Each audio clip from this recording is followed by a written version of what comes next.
As we suggested at the end of the previous lecture, we need to understand a bit about the atmosphere and how it affects the ability to form images of the landscape. In this lecture, we will discuss the properties of the atmosphere and show how it limits the ability to image the Earth's surface in certain wavelength ranges while making imaging possible at other wavelengths. The most obvious effect of the atmosphere is that it sits between the source of energy and the Earth's surface, and also between the Earth's surface and the sensor. Therefore, the energy from the Sun, reflecting from a spot on the Earth's surface, has to travel through the atmospheric column in both directions. Incidentally, we have represented the spot of interest on the ground as a pixel, since we will be looking at images in this course. We will see shortly that the effect of the atmosphere on the transmission of radiation is wavelength dependent.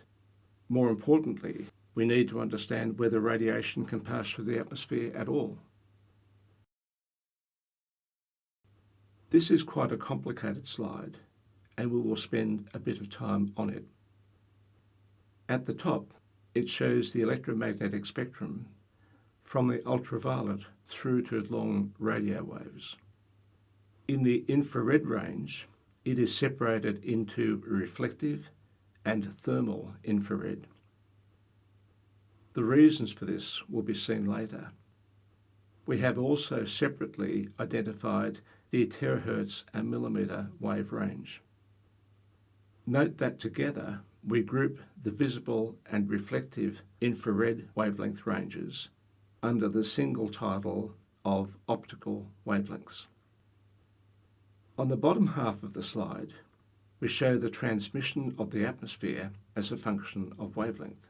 Sometimes transmission is expressed as transmittance or transmissivity, but 100% means full transmission, 0 means the atmosphere totally blocks radiation.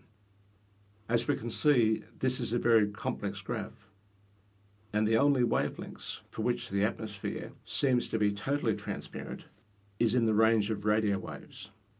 Well, that is very reassuring because it means that a clear atmosphere does not affect radio, television, and mobile or cell phone calls. In the terahertz and millimetre wave range, the transmittance of the atmosphere is almost 0, which means those waves are almost entirely blocked by the atmosphere. In the visible and infrared ranges, while the atmosphere is not entirely transparent, it does allow significant transmission of electromagnetic radiation.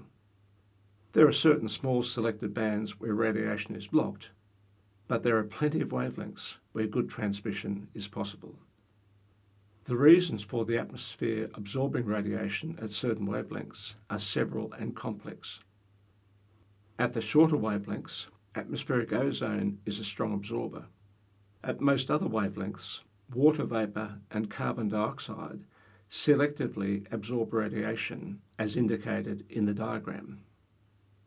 At the long radio wavelengths, the layer in the upper atmosphere called the ionosphere significantly refracts radiation so that those frequencies are also unusable for imaging purposes. The wavelength ranges, large or small, over which the atmosphere shows good transmittance are called atmospheric windows. This slide just shows a bit more detail. As we noted on the previous slide, the principal atmospheric constituents which absorb radiation in the ranges of interest to remote sensing imaging are water vapour and carbon dioxide. This slide shows graphs of the transmissivity or transmittance of those two constituents over the visible and infrared, along with the transmissivities of oxygen and ozone. As seen, the latter are much less important than water vapour and carbon dioxide at those wavelengths.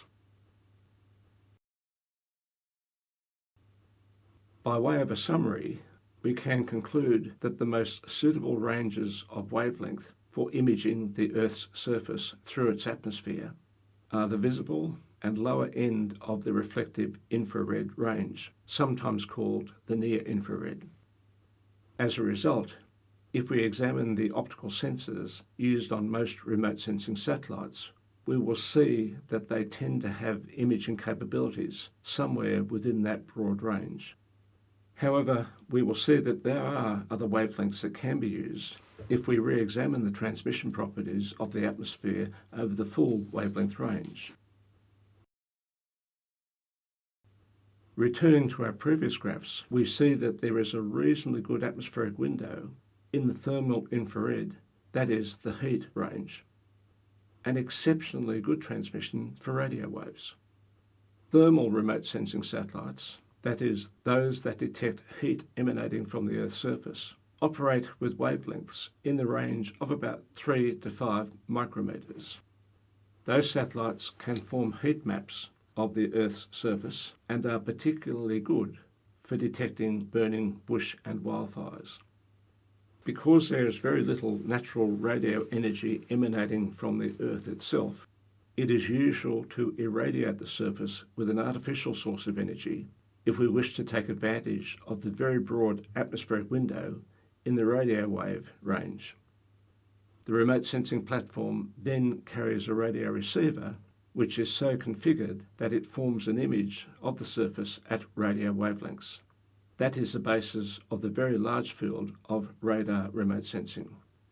Sometimes we do form images of the natural microwave emissions of the surface, but because the energy levels are so low, they tend to have very poor spatial resolution. We will not look at thermal remote sensing in any detail in this course, but we will spend some time on radar remote sensing in the last half of Module 3. Irrespective of the image type, however, the image analysis techniques we will look at in this course can, in principle, be applied to any sort of imagery.